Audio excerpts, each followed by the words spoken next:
గ్రంథంలో నుంచి సామెతల గ్రంథము 20వ అధ్యాయం 3వ వచనాన్ని ఈ ఉదయ కాలంలో మనం ధ్యానిద్దాం.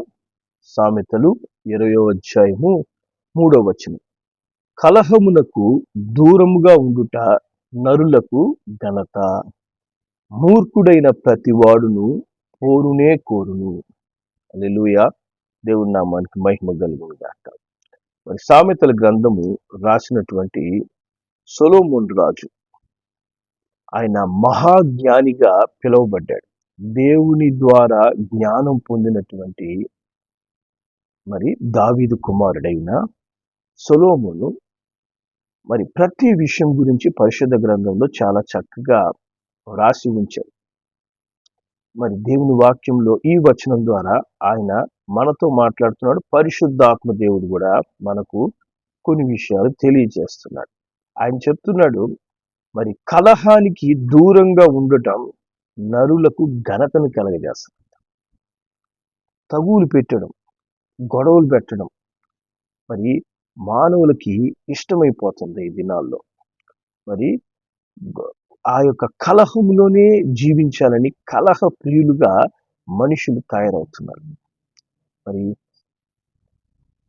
సొలొమోను రాజు చెప్తున్నాడు, ఇటువంటి కలహానికి నువ్వు దూరంగా ఎప్పుడైతే జీవిస్తావో, నీతో కలహపడే వారికి నువ్వు ఎప్పుడైతే దూరంగా ఉంటావో అది నీకు ఘనతనిస్తుందంట. హల్లెలూయా. అది నీకు ఘనతను అనుగ్రహిస్తుంది. నిన్ను గొప్పవాడిగా, మరి కలహములకు విరోధముగా నువ్వు సమాధానముగా జీవించాలని కోరుకుంటున్నావంటూ అందరూ నిన్ను ఘనపరచు స్థితిలో దేవుడు పెడతాడు. హల్లెలూయా. దేవుని నామానికి మహిమ కలుగును గాక. మరి 1 కొరింథీయులకు రాసిన పత్రిక 3వ అధ్యాయం, 1 కొరింథీ 3వ అధ్యాయము 3వ వచనంలో దేవుని వాక్యం చెప్తుంది.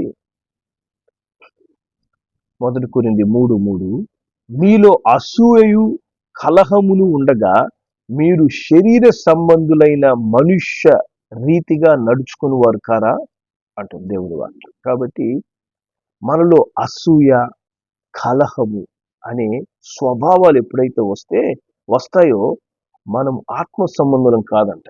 మనము దేవుని బిడ్డలం కాదు, మనము శరీర సంబంధులైన మనుష్యులుగా మారిపోతున్నాము అని దేవుని వాక్యం ఇక్కడ చెప్తుంది. కాబట్టి మనలో కలహ స్వభావం, ఒకరి గురించినటువంటి అసూయ మన జీవితాల్లో ఎప్పుడు ఉండకూడదు. అది దేవుని స్వభావము కాదు అని పరిశుద్ధాత్మ దేవుడు ఇక్కడ మన కొరకు రాసి ఉంచుతున్నాడు.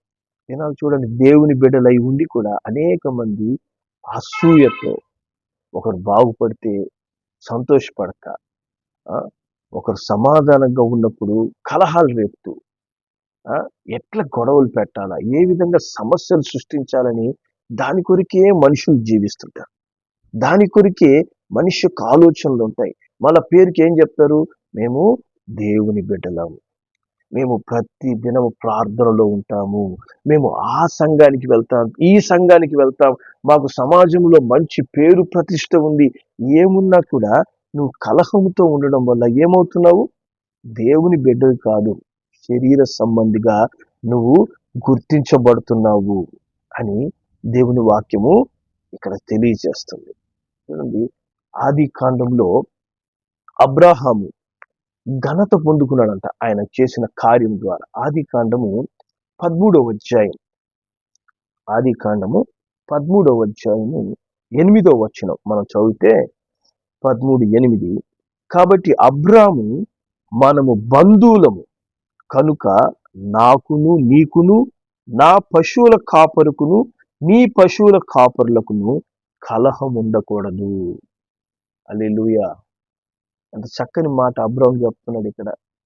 అతను తనతో పాటు వచ్చినటువంటి తన అన్న కుమారుడైనటువంటి లోతు, వీళ్ళిద్దరూ మరి అబ్రాముతో ఉన్నందువల్ల లోతు కూడా దీవించబడ్డాడంట. ఎంతగా ఆశీర్వదించబడ్డారంటే దేవుని వాక్యములో మరి ఆ 13:6 చెప్తుంది, వారి ఆస్తి వారు కలిసి నివసించలేనంత విస్తారం అయిపోయింది. ఇప్పుడు వారిద్దరి మధ్యలో కలహానికి కారణం ఏంటి? అక్కడ ఆస్తి. కలిసి జీవించలేనంత ఆస్తి అక్కడ వచ్చేసిందంట. వాళ్ళిద్దరు కలిసి జీవించలేకపోతున్నారు, ఆస్తి ఎక్కువైపోయి. చూసారా, ఈ దినాల్లో కూడా కలహాలకు చాలా కారణాలు ఉంటాయి. ఆస్తి కావచ్చు, ఆ, మంచి పేరు కావచ్చు, ఆ, లేకపోతే ఒకరి జీవితాలు బాగుండడం కావచ్చు, ఉం? పలు విధాలైనటువంటి కారణాలు, లేదా వీళ్ళు ఎందుకు బాగుపడాలనేటువంటి విరోధంగా ఆలోచించడం కావచ్చు. పలు కారణాలతో మానవుని హృదయము ఈ దినాల్లో అక్రమము చేత ప్రేమ చల్లారిపోయిన వారిగా మారిపోతున్నారు. ఇది అంచె దినాలు కాబట్టి అక్రమం వల్ల, అంటే క్రమమైనటువంటి వాక్యానుసారమైన జీవితాలు జీవించనందువల్ల ప్రేమ చల్లారిపోతుంది. ప్రేమ చల్లారిపోయి అక్కడ ఏమవుతుంది, కలహాలు రేగుతున్నాయి. అందుకే ఇక్కడ అబ్రాహాం చెప్తున్నాడు, మనము బంధువులం, మనం ఎవరము, బంధువులం. కాబట్టి మన మధ్యలో కలహం ఉండకూడదు, మనం గొడవ పడకూడదు. కాబట్టి మనం ఏం చేస్తాము, సమాధాన పడిపోయి జీవిస్తామని చెప్పలేదు. ఆయన ఏం చెప్తున్నాడు, 9వ వచనం చెప్తుంది, ఈ దేశమంతయు నీ ఎదుట ఉన్నది కదా, దయచేసి నన్ను విడిచి వేరుగా నుండుము. చూసారా, సమాధాన పడ్డానికి కొన్నిసార్లు విడిగా ఉండడం ఎంతో మంచిది, విడిగా ఉండడం. అందుకే అది అర్థం చేసుకున్నటువంటి అబ్రాము, మరి ఘనత పొందినటువంటి అబ్రాము ఏమంటున్నాడు, దయచేసి నన్ను విడిచి వేరుగా ఉండు అని లోతుతో చెప్తున్నాడు. మనం కూడా కలహ ప్రియులకు గొడవలు పెట్టాలని, తగులు పెట్టాలని, మనము మంచిగా మరి ప్రభువులో ఎదగనీయకుండా ఆటంకపరిచే వారికి దేవుడు దూరంగానే ఉండమంటున్నాడు. బంధువులైనా కూడా మీరు దూరంగా ఉండండి, సొంత రక్త సంబంధికులైనా దూరంగా ఉండండి. ఇక స్నేహితులు లేదా మనకు పరిచయమైనటువంటి పరిచయస్తులు, ఇట్లా కొంతమంది బయట కూడా మనకు బాగా క్లోజ్ అవుతుంటారు. అలాంటి వాళ్ళు మనతో ఉన్నట్టే వాళ్ళు హృదయములో కలహాన్ని పెట్టుకొని ఉంటారు. సొంత వాళ్ళు కూడా హృదయంలో కలహం పెట్టుకొని ఉంటారు. అందుకే దేవుని వాక్యంలో 55వ కీర్తన 21వ వచనం, ఇక్కడ వాక్యం చెప్తుంది, 55 కీర్తన 21వ వచనము, వారి నోటి మాటలు వెన్నవలే మృదువుగానున్నవి, అయితే వారి హృదయంలో కలహమున్నది. వారి మాటలు చెమురు కంటే నునువైనవి, అయితే అవి వరదీసిన కత్తులే. చూసారా, వాళ్ళ మాటలు ఎట్లుంటాయంట, వెన్నవలే మృదువుగా. అమ్మా, నేను నేను నేను ఎంత ప్రేమిస్తున్నాను తెలిసిన, నీ మంచి ఎంత కోరుకుంటున్నాను తెలుసా, నీ జీవితం బాగుపడాలని నేనే ఉపవాసం ఉండి ప్రార్థన చేస్తున్నాను, నీకోసం కన్నీరు గారుస్తున్నాను చెప్తున్నారు కొంతమంది. కానీ వెనక వారి జీవితం నాశనాన్ని కోరుకుంటుంటారు. వెనక మీరు బాగుపడుతున్నాడే, ఏం బాగుపడుతుంది, ఇతను మీరు కుటుంబం సమాధానంతో ఉన్నారే అంటూ హృదయంలో కలహాన్ని పెట్టుకొని ఉంటారంట. హృదయంలో కలహం ఉంటుంది, నోటి మాటలు మృదువుగా ఉంటాయి, మంచిగా ఉంటాయి, మేలు చేసేవారిగా ఉంటాయి. చాలా మంది ఏమైపోతారు, ఆ మృదువైన మాటలకు పడిపోతారు. అబ్బాయి, నన్ను నా సొంత వారు కూడా ఇంతగా ప్రేమించడం లేదే, మా మా నాన్న మా అమ్మ వాళ్ళు నన్ను ఎంతసేపటికి చేదరించుకుంటారు, చీ పో అని చెప్పి అని విరోధంగా మాట్లాడతారే. కానీ వీళ్ళు ఎంత మృదువుగా మాట్లాడుతున్నారు, ఎంత నా మంచి కోరి ఎన్ని మంచి మాటలు చెప్తున్నారు, నా తప్పును సమర్థిస్తున్నారు. యవనస్తులు ముఖ్యంగా వారి తప్పును సమర్థించే స్నేహితుల్ని, అబ్బా మా తల్లిదండ్రుల కంటే ఎక్కువ ప్రేమిస్తున్నారు అని చెప్పి ఆ స్నేహితులతో అతిగా క్లోజ్ అవుతారు. అదేమవుతుంది, వాళ్ళ హృదయంలో ఉండే కలహాన్ని బట్టి వారు వారి నాశనాన్ని వారు కొని తెచ్చుకుంటుంటారు.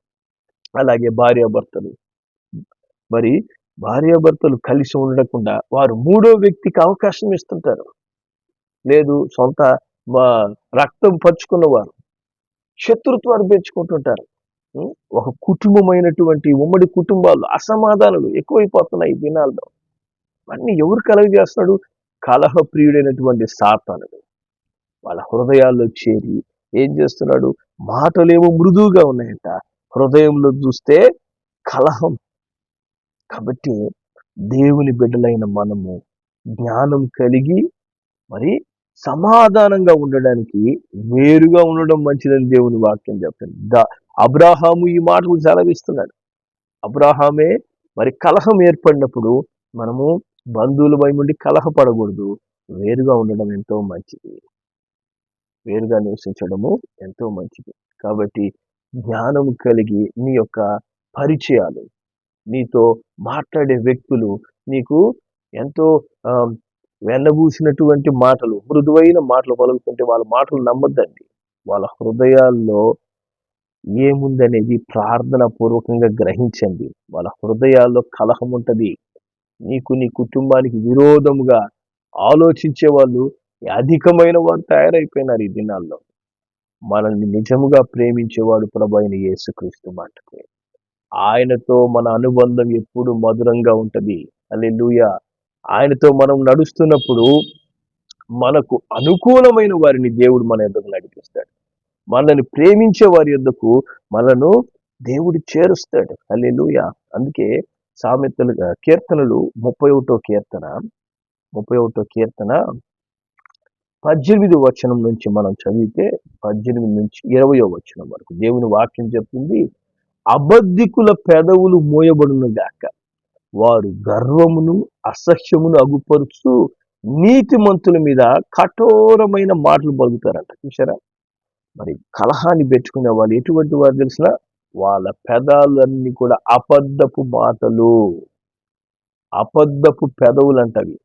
నోట్లో మాటలన్నీ కూడా అబద్ధమే.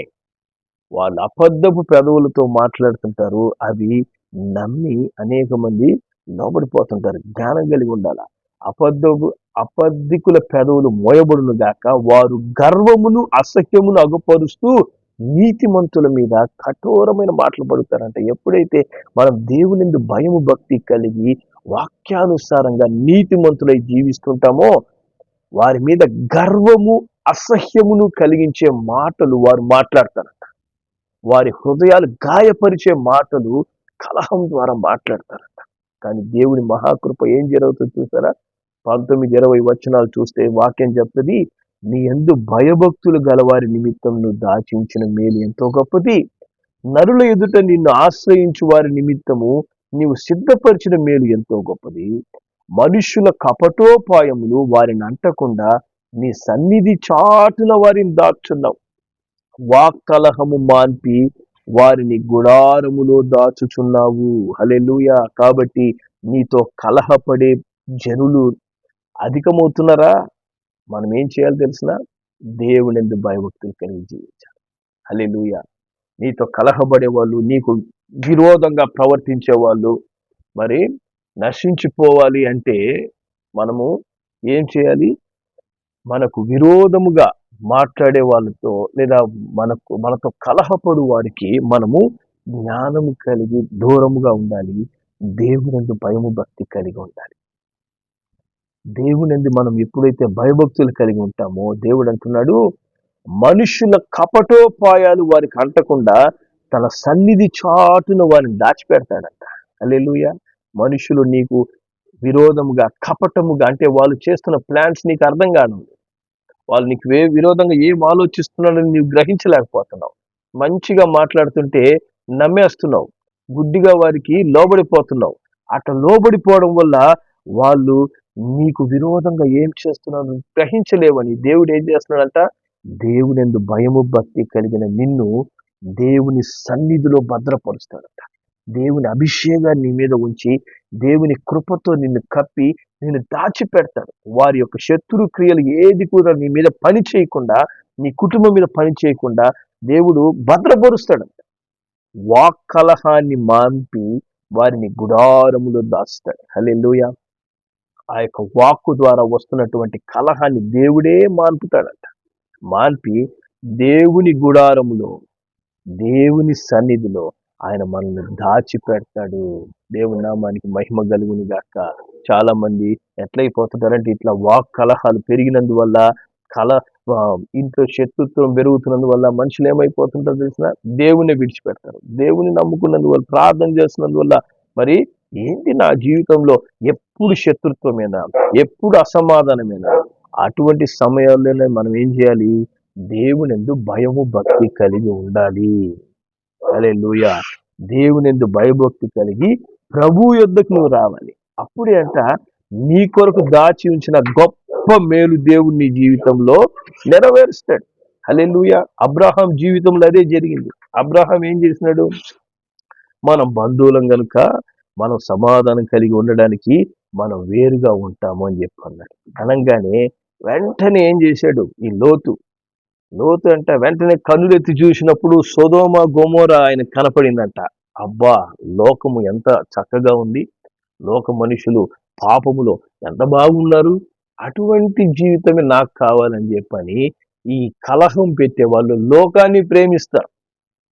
లోకాన్ని ప్రేమించినందువల్ల మరి ఈ యొక్క లోతు అబ్రహాముతో దేవునితో గడిపే ఆ సహవాసాన్ని వదిలిపెట్టి లోకాన్ని కోరుకుని వెళ్ళిపోయాడంట. సొదొమ గొమొర వైపు వెళ్ళిపోయాడు. కానీ అబ్రహాం ఏం చేస్తున్నాడు? సమాధానంతో దేవుని సన్నిధిలో ప్రార్థన చేశాడంట. హల్లెలూయా. ఆయన దేవుని సన్నిధిలో గడపడం ప్రారంభించాడు. అప్పుడు ఏం జరిగింది? దేవుని వాక్యం చెప్తుంది. ఆది కాండం 13వ అధ్యాయము 14-15 వచనాల్లో దేవుని వాక్యము ఏం చెప్తుందంటే, ఇక్కడ లోతు అబ్రామును విడిచిపోయిన తరువాత యెహోవా, ఇదిగో నీ కనులెత్తి నువ్వు ఉన్న చోట నుండి ఉత్తరపు తట్టు, దక్షిణపు తట్టు, తూర్పు తట్టు, పడమర తట్టు చూడు. ఎందుకనగా నీవు చూచున్న ఈ దేశమంతటిని నీకును నీ సంతానానికి సదాకాలం ఇస్తాను. హల్లెలూయా. దేవుని నామానికి మహిమ కలుగును గాక. ఎప్పుడైతే గొడవలు పక్కన పెట్టి అబ్రాము దేవుని సన్నిధిలో గడిపాడో దేవుడు అబ్రాహాంని దర్శించాడంట. అబ్రాము, నువ్వు ఘనత పొందుకున్నావు. ఎందుకని? కలహం వెంట కలహాన్ని పెంచుకోక, మరి గొడవలు పెంచుకోకుండా నువ్వు నా సన్నిధిలో గడిపావు కనుక ఇదిగో నువ్వు చూస్తున్నటువంటి ఇదంతా కూడా నేను నీకు నీ బిడ్డలకి సదాకాలం ఇవ్వబోతున్నా. హల్లెలూయా. దేవుడి నామానికి మహిమ కలుగును గాక. ఈరోజు నీకు విరోధక శత్రువులు మరి ఎన్నో కపటోపాయాలు చేస్తున్నారా? నిన్ను నీ జీవితాన్ని నాశనం చేయాలని ఆలోచిస్తున్నారా? లేదా వాళ్ళు చేసినటువంటి విరోధమైన క్రియల్లో నువ్వు చిక్కుబడిపోయి ఉన్నావా? అటువంటి పరిస్థితుల నుంచి బయటికి ఎలా రావాలని తలడిల్లిపోతున్నావా? మరి ఎవరిని నమ్మాలా, ఎవరిని నమ్మకూడదు అనేటువంటి మరి గ్రహింపు లేకుండా మంచిగా మాట్లాడుతున్నాడని, మంచిగా మాట్లాడుతుంది అని వాళ్ళ మాటను నమ్మేసావా? నీ జీవితంలో ఎంతో నష్టపోయావా? ఈ రోజే మనం ఏం చేయాలి? దేవుని దగ్గర వచ్చి సమాధాన పడాలి. దేవుని నుండి భయభక్తులు కలిగి, ప్రభువా ఇదిగోనైనా నాకు సహాయం చేయి, నా కృప చూపించు. ఎవరిని నమ్మాలో, ఎవరిని నమ్మకూడదో, ఎవరితో సహవాసం చేయాలో, ఎవరితో సహవాసం చేయకూడదో నాకు అర్థం కావడం లేదయ్యా. నాకు కృప చూపించు నాయనా, నన్ను బలపరచు తండ్రి అని ప్రభువు సన్నిధిలో నువ్వు ఎప్పుడైతే మరి నువ్వు ప్రార్థిస్తావో దేవుని వాక్యం చెప్తుంది. యోబు గ్రంథము 22వ అధ్యాయం, యోబు గ్రంథం 22వ అధ్యాయము 21వ వచనం. యోబు 22:21 వాక్యం చెప్తుంది, ఆయనతో సహవాసము చేసిన యెడల నీకు సమాధానము కలుగును, అలాగున నీకేం కలుగుతుంది? మేలు కలుగుతుంది. హల్లెలూయా. దేవుని నామానికి మహిమ కలుగును గాక. కాబట్టి ఇటువంటి మరి కలహ ప్రియుల మధ్యలో మనం ఉన్నప్పుడు మనం ఏం చేయాలంట? దేవుని విడిచిపెట్టి వెళ్ళకూడదు. దేవునితో అధికంగా సహవాసం కలిగి ఉండాలి. దేవుని సన్నిధిలో మనం ప్రార్థన చేయాలి. ప్రభువుతో సహవాసాన్ని మనం కోరుకోవాలి. అప్పుడు మనకేం కలుగుతుందంట? సమాధానం. హల్లెలూయా. చుట్టూ శత్రువులు ఉన్న వారి మధ్యలో నీకు భోజనాన్ని సిద్ధపరిచే దేవుడు ప్రభు అయిన యేసుక్రీస్తు. హల్లెలూయా. నిన్ను నీ కుటుంబాన్ని ఘనపరిచే దేవుడు ఆయన. కలహానికి దూరంగా ఉండడం నరులకు ఘనత అంట. హల్లెలూయా. అట్టి ఘనతను దేవుడు నీకు ఇస్తాడు. అయ్యో, వాడి వల్ల ఇంత అవమానం కలిగింది, వాడి వల్ల ఇంత నింద కలిగింది, నాకు విరోధంగా వాళ్ళు ఇన్ని సమస్యలు సృష్టించాలి, ఏ విధంగా వారికి కక్ష సాధించుకోవాలి, వారికి విరోధంగా నేను ఏమైనా చేయాలి అని ఆలోచించడం పక్కన పెట్టి మనము దేవునితో సమాధాన పడాలి, దేవునితో సహవాసం కలిగి ఉండాలి ఇలాంటి సమయాల్లో. అప్పుడు దేవుడు నిన్ను ఆశీర్వదిస్తాడు. నువ్వు కలహాన్ని అలాగే పెంచుకుంటూ వెళ్తున్నావు అనుకో, దేవుని వాక్యం ఏం చెప్తుందో తెలిసిన? చూడండి, యెషయా గ్రంథంలో ఒక మాట చదువుదాం. యెషయా గ్రంథం 58వ అధ్యాయం, యెషయా గ్రంథం 58వ అధ్యాయము మరి 3-4 వచనాలు మనం చదువుదాం. ఇక్కడ వాక్యం చెప్తుంది, మేము ఉపవాసం ఉండగా నీవెందుకు చూడవు, మేము మా ప్రాణములను ఆయాసపరుచుకొనగా నీవెందుకు లక్ష్య పెట్టవు అని అందరు.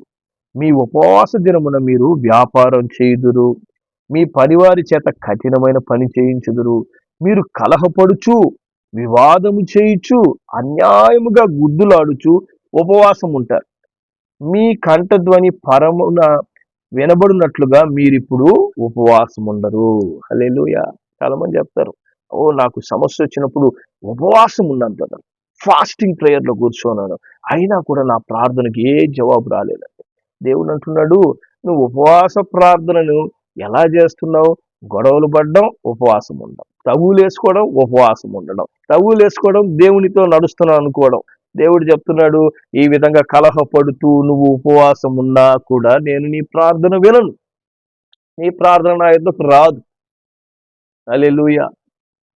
నువ్వు కలహాన్ని మాన్పి అటువంటి పరిస్థితులకు నువ్వు దూరంగా ఉంటూ దేవుని యందు భయభక్తులు కలిగి దేవునికి లోబడి ఆ పరిస్థితి అన్నింటిని ప్రభువుకు అప్పగించి అప్పుడు నువ్వు ప్రార్థన చేయి. అప్పుడు ఉపవాసం ఉండకపోయినా దేవుని ప్రార్థన.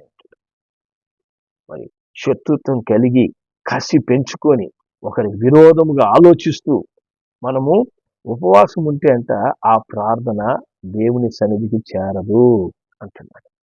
హల్లెలూయా. ఈ దినము నీ హృదయం ఎలా ఉంది? నీ పరిస్థితులు ఎలా ఉన్నాయి? మరి మరి నీ యొక్క శత్రువులు, నీకు విరోధంగా కలహపడే వాళ్ళు నిన్ను చుట్టూ గుమికూడి ఉన్నారా? ఆ పరిస్థితులన్నీ కూడా ఎలా ఎదుర్కోవాలని భయపడుతున్నావా? నీ పరిస్థితులన్నీ దేవునికి తెలుసు. నువ్వు ఎటువంటి పరిస్థితిలో ఉన్నావు అనేది కూడా దేవునికి బాగా తెలుసు. నువ్వు ఎటువంటి బలహీనుడివో బలహీనురాలివో కూడా దేవునికి తెలుసు. మనం చేయగలిగిన ఒకటే పని ఏంటంటే తెలుసా? బలవంతుడైన దేవుని పట్టుకోవాలి. హల్లెలూయా. నువ్వు బలహీనుడివే, కానీ నీ దేవుడు సర్వశక్తిమంతుడు. ఆయన ఎద్దకు వచ్చేయి, ఆయన పట్టుకో. ఆయన అబ్రాహాము మరి ధనవంతుడంట, ఐశ్వర్యవంతుడంట, అయినా కూడా ఆయన ఏమంటున్నాడు? దేవుణ్ణి పట్టుకోవాలి, కానీ నాకు ఈ ఐశ్వర్యం నాకు ఏం చేయలేదు, నాకు కావాలి, నేను మంచి ధనవంతుణ్ణి అని అబ్రాహం అనుకొని లోతు మీద యుద్ధానికి దిగలేదు, లేదా దేవునికి విరోధంగా ఆయన ప్రవర్తించలేదు. అన్ని పక్కన పెట్టి దేవుని సన్నిధిలో మోకరించానంట. దేవుడు అబ్రాహామును వారి సంతతిని ఆశీర్వదించాడు. హల్లెలూయా. కనుక మన జీవితంలో ఏమున్నా లేకపోయినా ఐశ్వర్యవంతుడైన దేవుడు నిన్ను కాచి కాపాడి బలపరిచే, నీ కుటుంబాన్ని నడిపించే శక్తిమంతుడైనటువంటి దేవుని యొద్ద ఆయనతో సహవాసం చేయి, ఆయన సన్నిధిలో గడుపు. వాక్ కలహాన్ని నీ నుంచి దూరపరుస్తాడు. అటువంటి వారికి నువ్వు వేరుగా ఉండడం ఎంతో ఉత్తమం. అబ్రాహాం తీసుకున్న నిర్ణయం అదే. ఆయన ఏం చేస్తున్నాడు? బంధువులుగా ఉండి మనం కలహపడే కంటే మనం వేరుగా ఉండడం మంచిది అట్టని చెప్పి లోతుకు దూరంగా ఉండిపోలేదు. లోతుకు ఆ తర్వాత సొదొమ గొమొరలో సమస్య ఏర్పడింది. సొదొమ గొమొర మీద అగ్ని గంధకాలు పడబోతున్నాయని చెప్పి మరి దేవదూత చెప్పినప్పుడు నేనేం చేశాడంట? ప్రార్థన చేస్తున్నాడు. శత్రువులు లోతు యొక్క ఆస్తిని అంతా దొంగలించినప్పుడు ఈయనపై యుద్ధం చేసి తిరిగి తీసుకొచ్చాడు. హల్లెలూయా. కాబట్టి దేవుడు కొన్ని వాటికి దూరంగా ఉండమని చెప్పినప్పుడు మనం జ్ఞానం కలిగి ప్రవర్తించాలి. శత్రువులతోనే సహవాసం, శత్రువులతోనే జీవితాలు. మన జీవిత కాలమంతా అది సమస్య వలయంగానే ఉంటుంది. అలాంటి వారికి జ్ఞానం కలిగి దూరంగా ఉండేవాడు ఘనత పొందుకుంటాడు. హల్లెలూయా. కలహమునకు దూరంగా ఉండుట నరులకు ఘనత. మూర్ఖుడైన ప్రతివాడు ఏం చేస్తాడు? పోరునే కోరుకుంటాడంట. మూర్ఖపు వ్యక్తులు ఎప్పుడు తగులు పెట్టుకోవాలి, గొడవలు పెట్టుకోవాలి, సమస్యలు కలగజేయాలి, ఇదే ఆలోచన. వారికి దూరంగా ఉండమని దేవుడు చెప్తున్నాడు. దేవునికి దగ్గరగా ఉండమని దేవుడు చెప్తున్నాడు. దేవుడే ప్రతి పరిస్థితిని చక్కపరచడానికి శక్తిమంతుడైన దేవుడు. ప్రార్థన చేద్దామా? ప్రభు చేతికి పరిస్థితిని అప్పగిద్దాం. తండ్రి, మీకు వందనాలయ్యా. కలహానికి దూరంగా ఉండుట నరులకు ఘనత అని చెప్తున్నాం. అవును తండ్రి, ఈ దినాల్లో ప్రేమ చల్లారిపోయి మనుషుల్లోనైనా పగ, ద్వేషము పెరిగిపోయినందువల్ల అయ్యా ఎంతసేపటికి కలహపడుతున్నారు, ఎంతసేపటికి అసమాధానం కలిగి జీవిస్తున్నారు. అయినా ఇప్పుడు ఈ టీవీ సీరియల్స్ ద్వారా, సినిమాల ద్వారా మనుషుల్లో అయినా పగ, కసి పెరిగిపోయింది నాయన. ఒకరి ఎడల ఒకడు ప్రేమ సమాధానం కోల్పోయి అయినా విపరీతమైన ధోరణులతో ఒకరి నాశనాన్ని ఒకరు కోరుకుంటున్నారు. తండ్రి, ఈ ఉదయ కాలంలో మీరు నైనా అబ్రాహాము జీవితం ద్వారా మాట్లాడుతున్నారయ్యా. బంధువులమైనా కూడా మనము వేరుగా ఉండడం, కలహములకు దూరంగా ఉండడం ఎంతో మేలని చెప్తున్నారు. అవును తండ్రి. కలహానికి దూరంగా ఉండడం నరులకి ఘనతని చెప్తున్నారు. అయినా అట్టి జ్ఞానం కలిగి అయినా జీవించడం నేర్పించండి. గుడ్డిగానైనా మృదువైన మాటలు, నున్నని తేనె పూసినటువంటి మాటలు మేము నమ్మి మా జీవితాలను ఇంకా మేము నష్టపరుచుకోకూడదు, నాశనం చేసుకోకూడదు.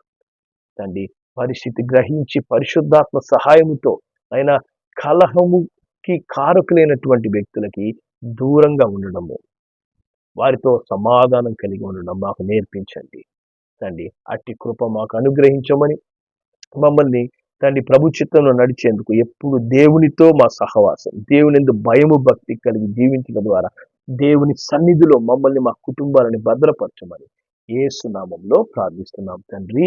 ఆమేన్.